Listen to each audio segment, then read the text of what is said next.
Hello, everyone, and welcome back to the Thunder Today YouTube channel. I'm your host, Dylan Hibbard, and it has happened. The Oklahoma City Thunder are your NBA champions.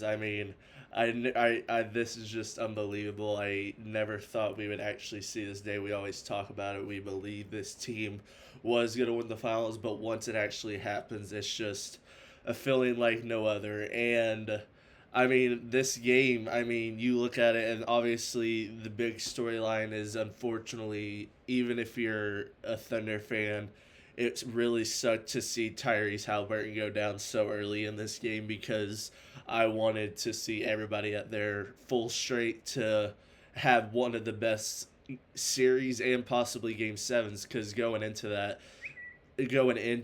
the game so far, they were having a really great game, and then that happens, and then it kind of gets everybody off rails, and then they have to lock back in and whatsoever.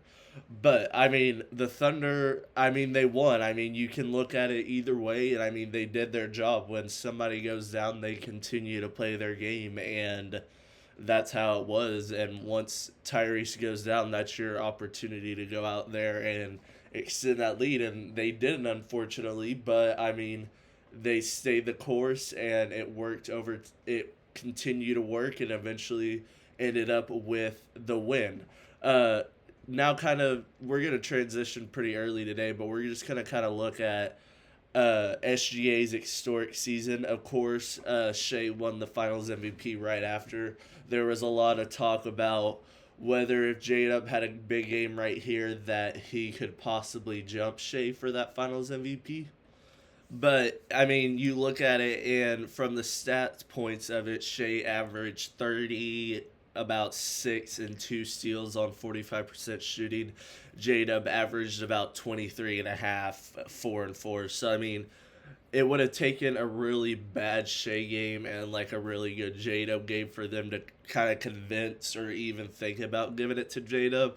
But we all kind of saw that Shea was gonna get this, and you look at it, you have MVP, scoring title, and finals MVP. Only the fourth player ever to do that. The only other three, MJ, Kareem, Shaq. So, top 10 players of all time are doing that kind of stuff, and Shea does it in his age 26 season. And not only that, he had an all-star, he had all NBA, he was second in steals, he was first in plus minus. All these stats that matter, Shea just was on top of it. And now he's on top of the basketball world. Most people will still say Jokic is still the best player, and I would have to somewhat agree with you. I think Jokic is still overall the best player in the league, but when you talk about being on top of the basketball world, having all of it put together into one season and being the best player for that season, it's no doubt was Shai Gilgeous-Alexander this year. And this puts him on an all-time trajectory. I know people are not going to like that, but there's so many all-time greats that never even got a championship. You look at people like Allen Iverson, you have people like Westbrook, Harden, Chris Paul, these guys that played nearly 20 years in the league and were all-time greats, had plenty of opportunities, and they never won a ring. So for this Thunder team, not only to have their top guy who's just now entering his prime to already have one, but have such a young core to deal with having that championship. They went to 2 game 7s against two really great teams. They had 2 game 5s against the Memphis Grizzlies and Wolves, and then they had 2 game 7s against the Nuggets and Pacers. So not only did they win this title pretty convincingly, you went through a couple game 7s, but they learned so much as a young team through adversity. That was so many people's thing with the Thunder. Even this year, they're like, they still are just too young to win this title. They have to face adversity for another year or whatever it might be, and then they go out and win it. So you can't use the age excuse now. Next year, you win it, now you're expected to go out there and duplicate it all over again, especially with Now the Pacers are going to have Tyrese. They won't have him all of next year. The Celtics won't have Tatum all of next year. Lillard won't be on the Bucks, but I mean, we're assuming that Giannis will get traded at some point next year, hopefully before the deadline, maybe this offseason.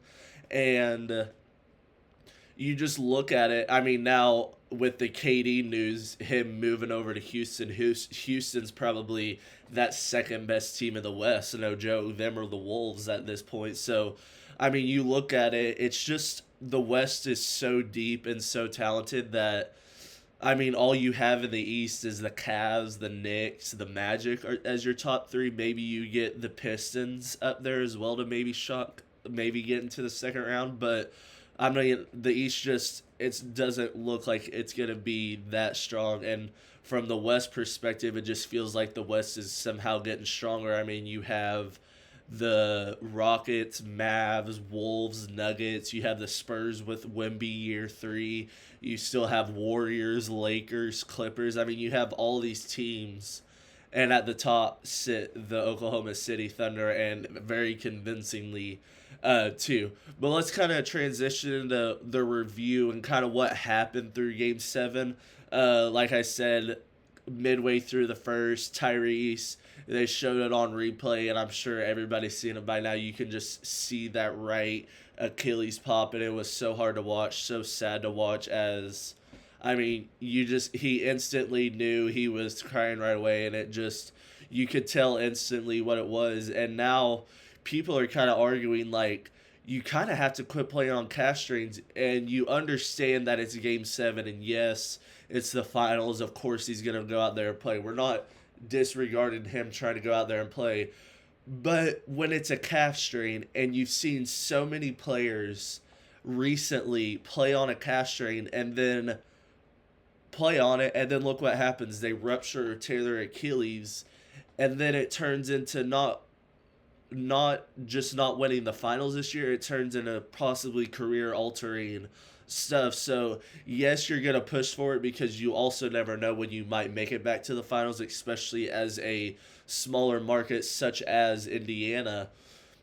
It just sucks. And I mean, you're gonna see them without him all next year, so that kind of is interesting to me to see how the Pacers approach this next season, if they go out there and get a point guard maybe on a 1-year deal, or if they move some stuff around and kind of build around Siakam for this 1 year. But I mean, you look at this game, and outside of that, the turnovers, I mean, like I always say, was the biggest deal. They had over 20, we had less than 10. I told you guys that was the recipe for success. If we can get them over 15 and we stay under 12, that's going to be a good marching point to winning this game. And that I think they had around 25. We were at like 8 or 9. So if you can do that, you're most likely going to win a lot of basketball games. The other thing, role players stepping up. The role players were hitting threes. Wallace had 2 threes. Caruso had 2 threes. I think they were the only ones off the bench really doing anything. I don't think Wiggins or Kenrich had any points off the bench. But you got 20 from those guys. You got your 30 from Shay, your 20 from J-Dub.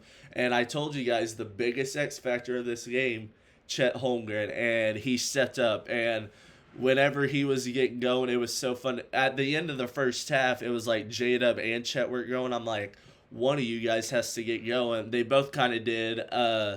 Chet ended up with like 16, 9, and 5 blocks, the most blocks by a player in Game 7 NBA Finals history.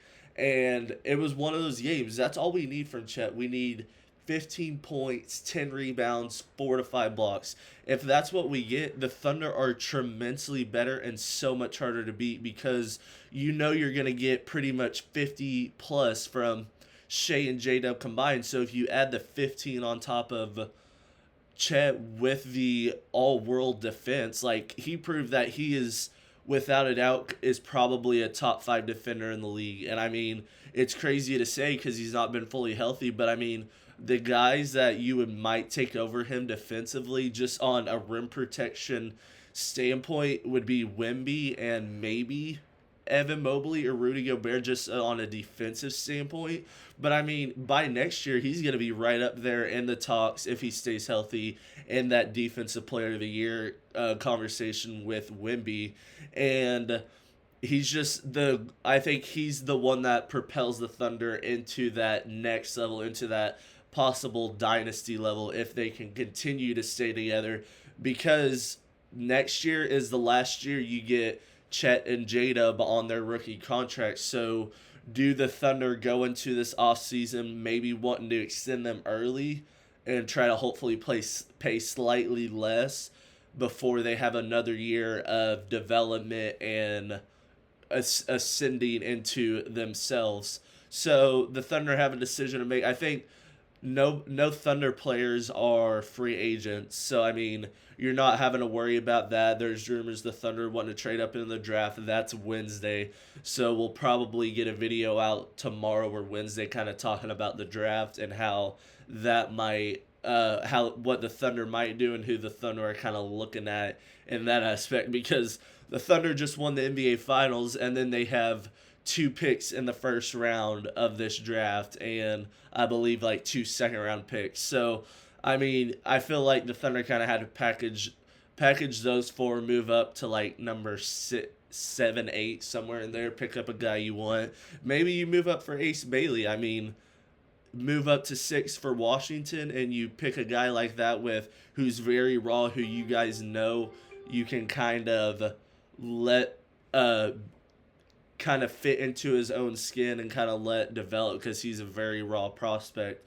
But we'll kind of see what the Thunder are thinking on that side of things and how they want to move in the offseason going forward. And kind of our last topic for today is kind of the Thunder season in review. I mean, you look at this from just an all-time perspective, 80-plus wins overall. The only other teams to do that are Jordan Bulls 1 year. I believe it was the 97 season. And then your 2016, or would it be the 73-win Warriors? I think it was the KD Warriors. So the 2017 Warriors are the only other 2 teams to win a title and win 80-plus games in a season. So not only you're going up there with probably the 2 greatest teams of all time right there, and you're putting yourself in that company. And after a 68-win regular season, winning the title, you have the MVP of the league, you have one of the best defense, if not the best defense of all time, just based on all the defensive stats you can find on according to era and everything. This Thunder team is without a doubt probably a top 3 defense of all time. And people are going to hate that because you have teams like the Bill Russell Celtics, the 04 Pistons, stuff like that. But I mean, you have 3 perimeter defenders that just make it hell for people to dribble around for those guards. You have Caruso, Wallace, Dort. And then once you get down there, you have the best defender in the league possibly in Chet Holmgren defending the rim. You had J-Dub, who made an all-defensive team. Shay, who was second in steals most of the time. So, I mean, most of the time your weakest defender out there might be a Hartenstein or Wiggins, and those guys aren't even that bad defensively. They're just not as elite as these other guys. So that was the big storyline to help the Thunder be an all-time team. It wasn't necessarily their offense, because, I mean, their offense wasn't anything spectacular. It was that their defense was so good and so all-time worthy that their offense just had to be above average and pretty good, and it got them all the way to the title. I mean, you look at it, the Thunder, I think throughout the postseason, I think they were 7-0 when they got to 110 and they kept their opponents under it. I mean, they'd even get to 95 points, the Pacers did, and the Pacers had an amazing offense. And I mean, you look at this season in general, you look back, the Thunder only had 2 instances all season where they lost back-to-back games. I mean, that's unheard of. And I think one of those back-to-back losses were late in this season when it was like the Lakers and Clippers, I want to say. I could be wrong on that. But then another one was pretty early on in the season. So I mean, I think that was when you didn't have Chet or Hartenstein. I couldn't remember which one it was, but you didn't have one of those guys. And I mean, that's what is crazy about half of it too. Is yeah, you're gonna run the same team back. You'd even have Chet for 2/3 of the regular season. So is there a chance? I mean, these younger players are just gonna get better. Is there a chance the Thunder hit 70 next year? I mean, you look at the 14 losses they had in the regular season, a couple of those were why one possession where you could have definitely done something different to turn those out. So, I mean, I could definitely see a 70-12 season next year. I mean, if everybody stays healthy throughout the season and kind of, we haven't even talked about Nikola Topic. He hasn't even played 1 minute in has a ring. He's on a good trajectory. But I mean, you have that Topic who could very well be an amazing backup point guard next year. He's kind of what we wanted Josh Giddey to be, and we'll see if that works out. But I mean, you have him coming off the bench still. You'll have Caruso. I mean, Joe didn't play any minutes in this game, so I don't know what his role is moving forward. You'll have Caruso. You'll have Wiggins. You're going to have Kenrich. Hopefully, maybe in the draft, you're moving up to get a big man and like a Kalan Malak or a Derek Queen to get that backup big for Chet and Hartenstein, or maybe you feel comfortable with J. Will. But let me know what you guys are doing. I already ordered my NBA Finals shirt. I got a hat, I got a shirt, and I can't wait for it to come in. I mean, this is a dream come true. This is, 13 years in the making since 2012. Not only that, pretty much 16 years in the making since '09, and Oklahoma can finally celebrate with an NBA Finals championship. The parade will be tomorrow, Tuesday, I believe. Yes, Tuesday at 10:30 in the morning. I don't think I'm going to be there. I wish I could. I don't think I'm going to be able to make it, but I just know that parade is going to be so much fun to watch. I know those guys are probably very hungover today as well, but we're gonna kind of transition into some NBA draft over these next few episodes, and then we'll kind of get into the off season and kind of go from there. Talk some summer league, and then talk some off season moves, and maybe if Giannis gets moved, we'll talk about that. Obviously, the KD to Rockets stuff happened yesterday, but thank you guys for sticking with me throughout this a bit longer of a video. I will see you in the next one. Peace.